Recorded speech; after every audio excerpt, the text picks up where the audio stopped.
All right, we want to continue following our breaking news. As we just told you before we went to break, Spokane Mayor Lisa Brown has announced a curfew because of the protests that have happened near Washington and Cataldo on the north bank of the Spokane River just this afternoon. That's right. And so basically when this happens, it means that there's something happening within the city, that they are putting a curfew in place, and everyone has to abide by this curfew. It's going to go into an effect less than an hour from now, 9:30 until 5 o'clock in the morning. Now, there are some exceptions to this curfew, and they give those exceptions specifically here, but one of those are people that are at a soccer game right now. The Velocity soccer game is happening.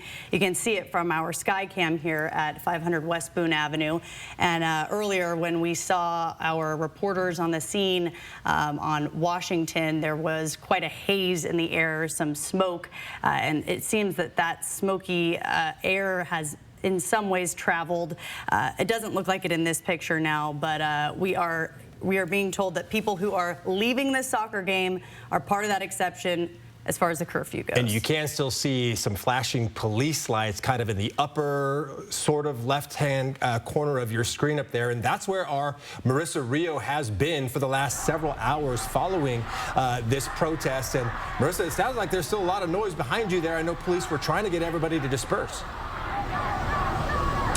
That's right, Derek and Kirsten. It's getting a lot louder, and actually since our last hit, this SWAT car right over in this area has moved closer to the red van that I talked about last time. So now a lot of these protesters believe that they are going to bring detainees out and put them in this red van. Over where the other protest is, you can just hear how loud it is. There are hundreds of people here on both sides. There are even others on the other side of me that you can't see, and as you can see, a lot of these officers have gas masks on. Haven't seen many people leave, so while they are telling protesters to leave, that's not really happened here. Okay, Maryssa, and we have been doing some research looking into public safety in the city of Spokane, and we now know that police can use OC, which is a way of describing pepper spray, which may have been what you experienced earlier. Can you describe again what that was like, and has it happened again since we last saw you? Yeah, Kirsten, it has not happened again as of yet, but what happened earlier was there were two protesters that they're bringing someone out right now. As you can see, that this bus right here, it looks like they were bringing someone out. It doesn't look like they have anybody, though. That looks like an agent himself. But this is the bus that Ben Stuckert was sitting in front of. So now you're going to see protesters go over that way.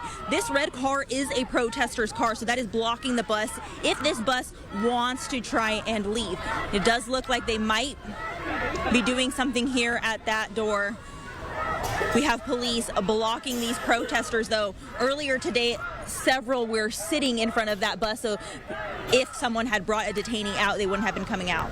Okay, so those agents left. Maryssa, let's hang with you here and just give everybody, kind of orient them where the flashing police lights, that's Washington Street. The cross street where the bus is, that's Cataldo, leading to basically the loading docks of the podium on that side. That brick building that used to be Barker Rescue Pub. Maryssa, correct me if I'm wrong now, this is now the ICE office, right? That's why we're seeing those officers come out of that door near that bus that we just saw. Is that correct? Yes, this is the old Bark Rescue Pub. Next door was always an ICE building prior to the pub closing, but this door right here is part of the ICE building that you had just mentioned. And you've been out there all day, Maryssa. You started right next to that white bus, and you showed us protesters who were sitting next to it, protesters who were holding each other's arms near that red car. You were actually there before the red car parked in front of that white bus. And now, as Derek described, the scene has evolved so much. That's right, Kirsten. So before, when I came here, the red car wasn't here. The protester put his car here. I saw that protester be detained earlier today, and that another person came on their bike and spray painted that driver's side windshield of the bus during the protest earlier today. And another protester also, we saw him deflating the tire. I don't know if you can see this far, but that front tire is deflated. That was a protester doing that as well.